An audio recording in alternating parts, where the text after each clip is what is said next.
Okay, let's have a look at the settings. You can see that the two transmitters are being received.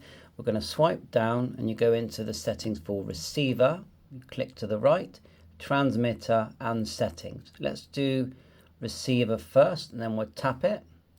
And you can now select mono.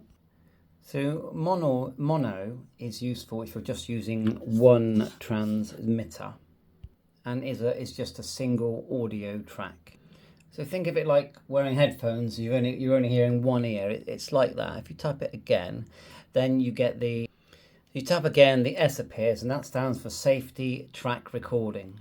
So it will get the one audio track and split it into two, but reduce one of them by 6 dB, and that's going to allow for, let's say you're doing some audio, but there's something loud that comes along. It gives you more in post. It gives you more options to adjust those parameters. You tap again, you go to stereo. So that's like having your headphones and hearing both sides. And when you put this into post-production, you will be able to change both of those audio paths. And you can tap here, TX1 and 2, and you can swap them, look, left and right, right and left.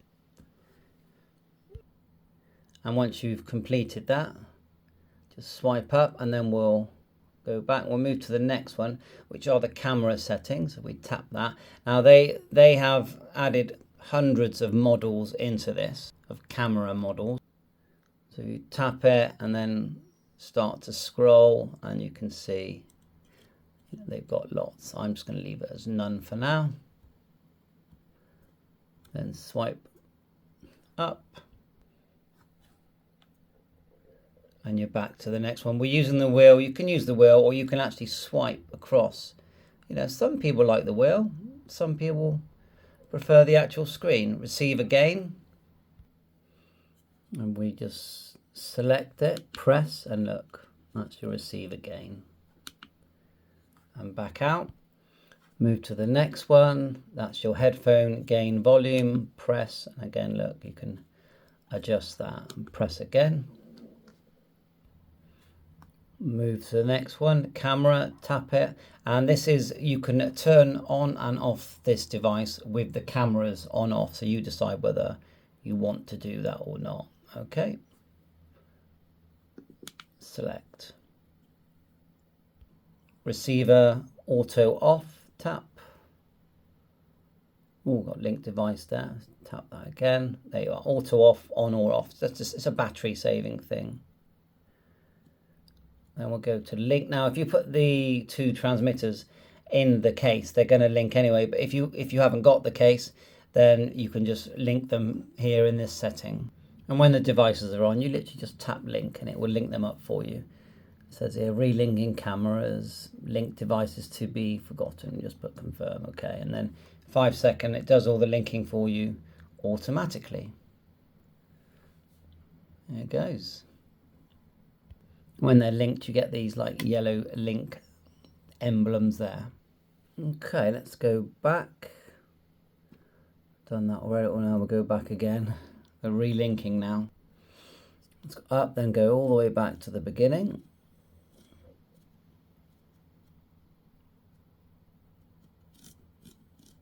Back and back. And then we'll go click across to transmitter settings and then tap that. We've got the low cut filter. So all these settings are for the transmitters, the two transmitters that we have, all one. So if we just select that and then turn that on, I recommend turning it on because it cuts out all your sort of low noise frequencies. You know, you might have someone digging up the road, I don't know, a train might go by. It's definitely going to make a difference. Move to the next, transmitter gain. We just tap. And then we've got transmitter 1 and 2, and then you can adjust them separately.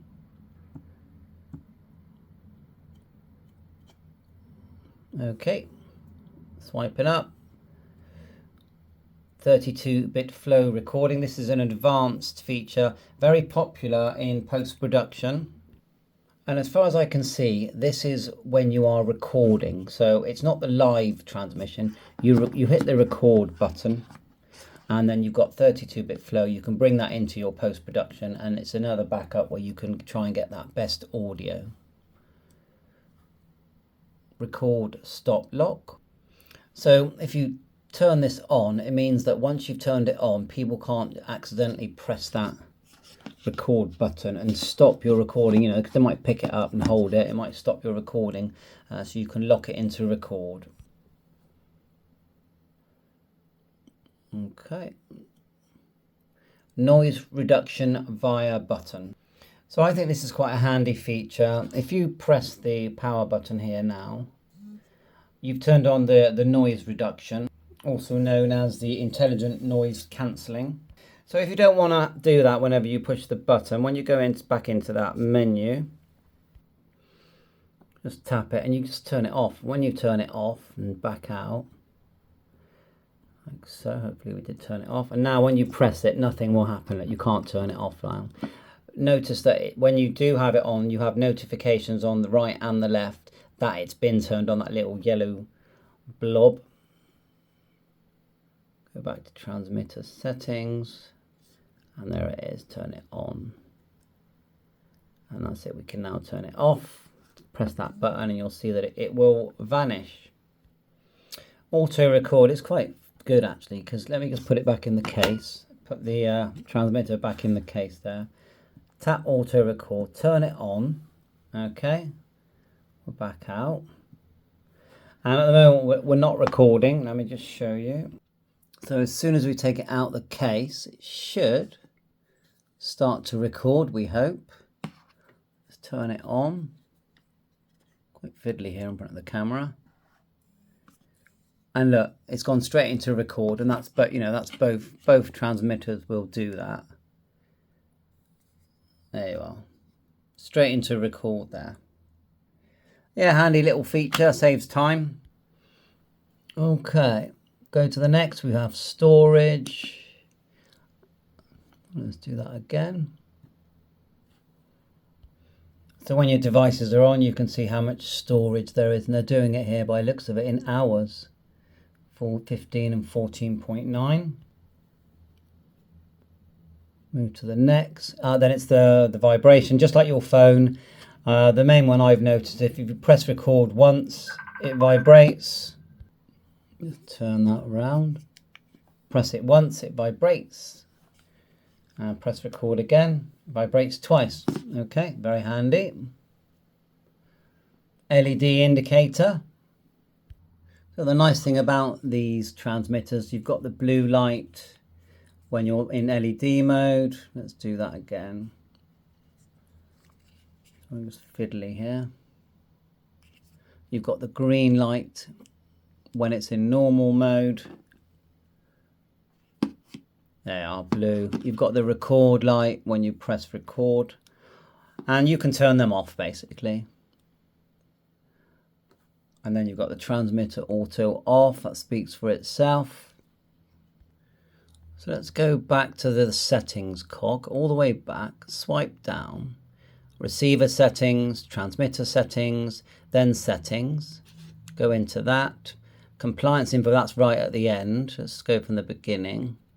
Brightness, that's an obvious one. Language, again, obvious one. Date and time, select that, and then you can tap and you can start to change. As you move along, let's get it right by pressing. And then just go back.